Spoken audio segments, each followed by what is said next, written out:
ফের পুলিশের প্রশংসা বিচারপতি অভিজিৎ গঙ্গোপাধ্যায়ের মুখে। হেয়ার স্ট্রিট থানার তদন্তকারী অফিসারকে আদালতে ডেকে তার ব্যবহারের প্রশংসায় একেবারে পঞ্চমুখ বিচারপতি। ঘটনার সূত্রপাত সেই ডেল্টা জুট মিলের কর্মচারীদের প্রভিডেন্ট ফান্ড সংক্রান্ত মামলাকে কেন্দ্র করে। এই ঘটনায় বিচারপতি গঙ্গোপাধ্যায় এসএফআইও এবং ইডির তদন্তের নির্দেশ দিয়েছিলেন, কিন্তু মাঝখান থেকে হেয়ার স্ট্রিট থানা এবং এই ঘটনায় তদন্ত করেছে এবং জানা গিয়েছে যে এসএফআইওর তদন্তকারী আধিকারিককে নোটিশ পাঠিয়ে হেয়ার স্ট্রিট থানার তদন্তকারী অফিসাররা। এদিন কেন্দ্রের additional solicitor general Ashok Chakraborty বিষয়টি জানান বিচারপতি অভিজিৎ গঙ্গোপাধ্যায়ের এজলাসে। তারপরে ক্ষুব্ধ বিচারপতি হেয়ার স্ট্রিট থানার ওসিকে আদালতে তলব করেন। এসএফআইওর একজন আধিকারিককে জিজ্ঞাসাবাদের জন্য নোটিশ পাঠিয়েছে হেয়ার স্ট্রিট থানা, কিন্তু কেন সেটা এখনো স্পষ্ট নয়। সেই জন্য বিচারপতি গঙ্গোপাধ্যায় হেয়ার স্ট্রিট থানার ওসিকে ডেকে পাঠান, কিন্তু ওসি সুমিত দাশগুপ্তর গলায় সংক্রমণের জন্য আসতে পারেননি বলেই থানার একজন অফিসার জানিয়েছেন। জানা যায় যে তারপর এই মামলায় তদন্তকারী অফিসার রফিকুল হোসেন ভেজকে দুপুর 3:15 হাইকোর্টে হাজির হতে নির্দেশ দেন বিচারপতি গঙ্গোপাধ্যায়।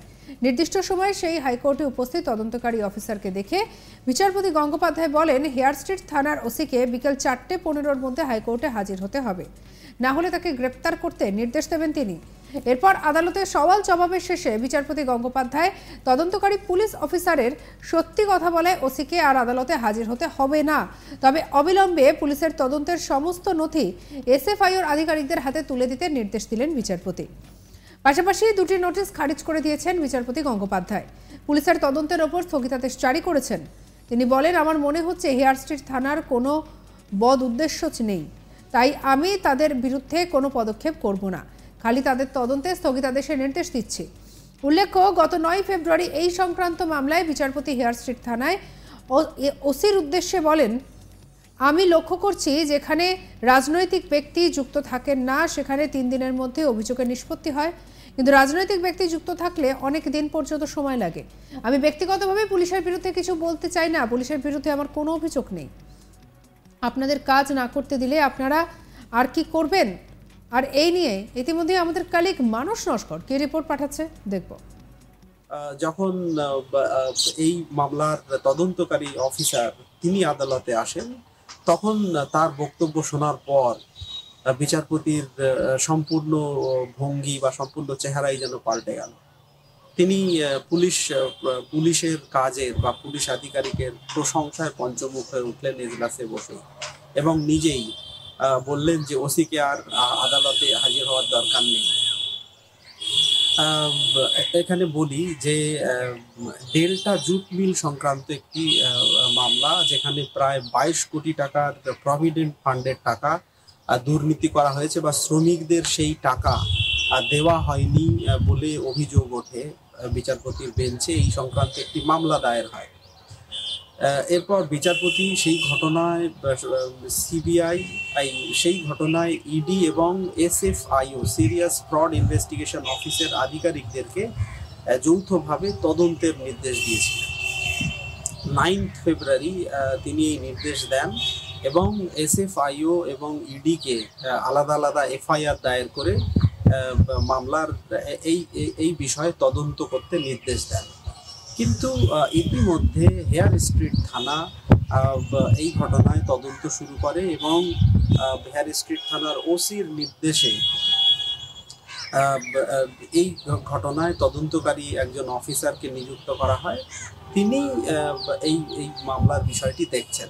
গতকাল কেন্দ্রের আইনজীবী additional solicitor general Ashok Chakraborty আদালতকে জানান যে এসএফআইওর এক আধিকারিক যিনি এই ঘটনা তদন্ত করছেন তার বিরুদ্ধে তাকে সমন পাঠানো হয়েছে জিজ্ঞাসাবাদের জন্য হেয়ার স্ট্রিট থানার তরফে।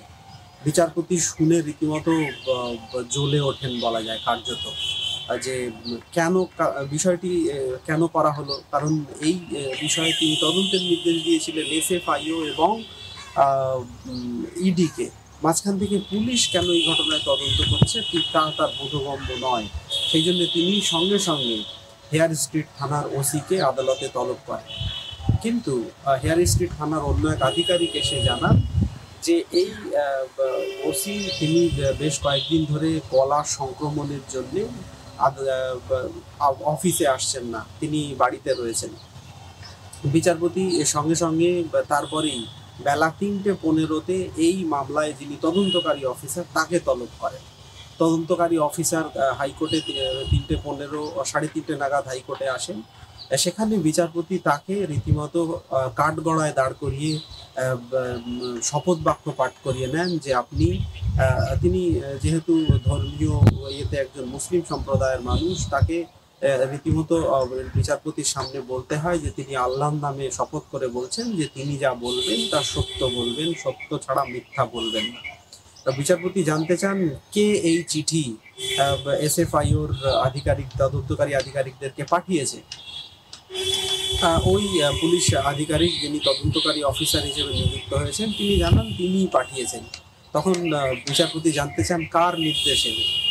তিনি বলেন যে সাধারণত কিছু বড় কোনো মামলা, বড় কোনো বিষয় তাদের কাছে আসলে সেই বিষয়টি উচ্চতর আধিকারিকের সাথে আলোচনা করেই তারা সিদ্ধান্ত নেন। এক্ষেত্রে ওসি যেহেতু উচ্চতর আধিকারিক, তিনি ওসির সাথে আলোচনা করেই এই চিঠি পাঠিয়েছেন।